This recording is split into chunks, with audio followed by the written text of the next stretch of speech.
Imagine a wave so colossal it defies imagination, so dangerous yet irresistible, so chaotic yet so perfect. It is the stuff of dreams and nightmares, and unfathomably beautiful world that is Teahupo'o. In this video, we will discover why Teahupo'o is the deadliest wave on Earth. Make sure that you're not getting too ahead of yourself. There's a danger in paradise, though. Beneath the waves is a hidden threat, an extremely shallow coral reef. Teahupo'o is a village on the island of Tahiti, located in French Polynesia. This iconic village in the southern Pacific Ocean means a pile of heads, or severed heads in Polynesian. This holy site in the shredding world is the stuff of legend, and no other location comes close in terms of sheer volume and the ferocity it harbors, with waves as high as 25 feet. While this might not seem like much to the average person, people who surf know much better than to underestimate them. People often look at a wave and judge it solely by its height. This is not a comprehensive line of reasoning, as other factors determine how powerful a wave is, and such is the case for Teahupo'o. The reason Teahupo'o is touted as the deadliest wave in the world is because of the sheer volume of water that traverses the ocean before climactically breaking on its beautiful reef. Laird Hamilton, the legendary big wave surfer, was left in disbelief as he tried to catch an unbelievable swell in these waters. There was a giant swell.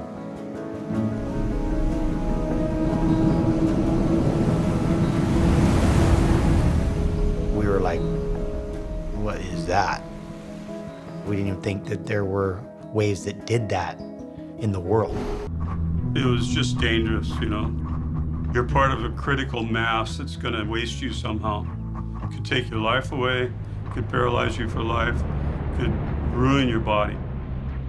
It's the wave of heaviest consequence. It would be wrong to discuss the mechanics of this hydrological beast without talking about its fascinating history. Let us briefly journey through the annals of surfing heritage. Teahupo'o has long been a ravaging force of nature, and locals never attempted to dance to its deadly ballad until late last century. Its location was a secret to the community until it was first surfed in 1985. The first set of people to take on the Teahupo'o was Tahitian Thierry Vernadon and some locals in 1950. They went on a 15-minute paddle in the ocean and caught some waves. Their experience was not the best, but that singular action would lay the first stone in what would become the foundation of reef and big wave surfing. If you don't make it, you get so worked in the reefs, it's so shallow. Like every wave you make out here, like, oh, you want to claim it because you're going so fast. Whatever claim you do, it's pretty intense, you know? Once you get started on that barrel and you finally realize that, man, I just made it out, that's the best claims, I think, because that's when you get like these things and these things, and like there's a lot of claims that are just hilarious. Let us delve into what makes the Teahupo'o the monster that it is. Teahupo'o is a product of unique ocean conditions and some insane bathymetry. Pressure differential and airflow across the globe, storms, and the Earth's movement cause variations in ocean conditions, while bathymetry refers to seabed surface topography. Teahupo'o has a wide swell window that extends from the west to south-southeast, although the best swell direction is southwest to south-southwest. The largest and best swells typically occur when high pressure is centered near the Tasman Sea, with strong low pressure pushing towards Tahiti on the east side of New Zealand. The island receives a wide variety of swells throughout the year, but the best ones are those produced during Tahiti's dry season. That is, May to October. There is less rain during this period, and the waves are more consistent. When these waves travel across the ocean, they are met by a one-in-a-kind bathymetry that causes them to surge as they traverse a wide variance in ocean depth.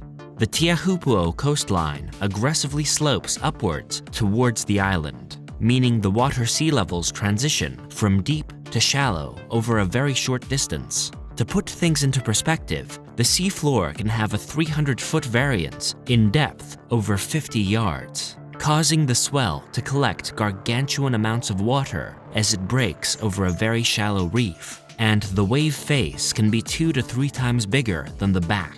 This phenomenon makes it the heaviest wave in the world. Insane. Yeah, there's a bathymetry. Look at that, Joe. See how abrupt that is? That's what makes it heave and actually fold in half. That's an extreme setup right there. And in fact, for many, many years, not many people surf this wave. Reef breaks produce some of the most consistent waves on the planet. This is mostly due to the consolidated seabed compared to beaches and other formations. A break of this status requires a high level of skill and safety to surf. The Teahupo'o has claimed lives in the past and injured countless people. Only the bold and the most skilled individuals take on the waves with the temperament of a kraken. Its unique topography makes riding it extremely dangerous. Crashing over the shallow reef exposes a surfer to several dangers. The overwhelming force it carries can brutally slam a person into the ground, which may cause bones to break or serious bodily injuries. Razor-sharp corals can bruise and cut skin and may lead to deadly infections if left untreated. If the corals don't get you, dangerous marine creatures may cause you harm. Sadly, there have been recorded deaths at this location. 5 surfers have lost their lives to its raw power, with the most notable names including Thierry Vernadon in 2000 and Malik Joyeux in 2005. Countless surfers of varying skill levels have suffered life-threatening injuries. Keala Kennelly, 2-time winner of Billabong Pro at Tahiti, had this crazy wipeout at Teahupo'o, which left her with serious facial injuries. Doctors had to remove pieces of coral from her face. The wipeouts in this wave are heavy. Despite the dangers of surfing in these hallowed waters, the thrill is too good to resist. Some of the craziest surfing moments have happened in Teahupo'o. Let us take a look at these iconic moments. On August 17, 2002, Laird Hamilton pushed the boundaries of surfing and helped pioneer a new genre in the sport by riding one of the gnarliest and most monumental bombs known as the Millennium Wave. This daredevil of a surfer required to be towed to catch what is regarded as the heaviest wave ever surfed. In an attempt to push the limits of the human psyche and fate, Bruce Irons got barreled while blindfolded. There's also Robbie Madison, an Australian motorcyclist stuntman riding his bike over a 15-foot wave in 2015. In the same year, another crazy stuntman did the unthinkable. Jamie O'Brien conquered this freak of nature while on fire. Teahupo'o is a titan. It is powerful, chaotic, deadly, but breathtaking. It has cemented itself as one of the most coveted surf breaks, and its allure will never fade. If you dare to tame this beast, you must be prepared for the thrill of a lifetime. If you loved this video, please give us a like, comment, or share the video. We have tons of surfing-related videos and would appreciate it if you turned on the notification button to never miss a new one. See you in the next video, and remember to always stay stoked.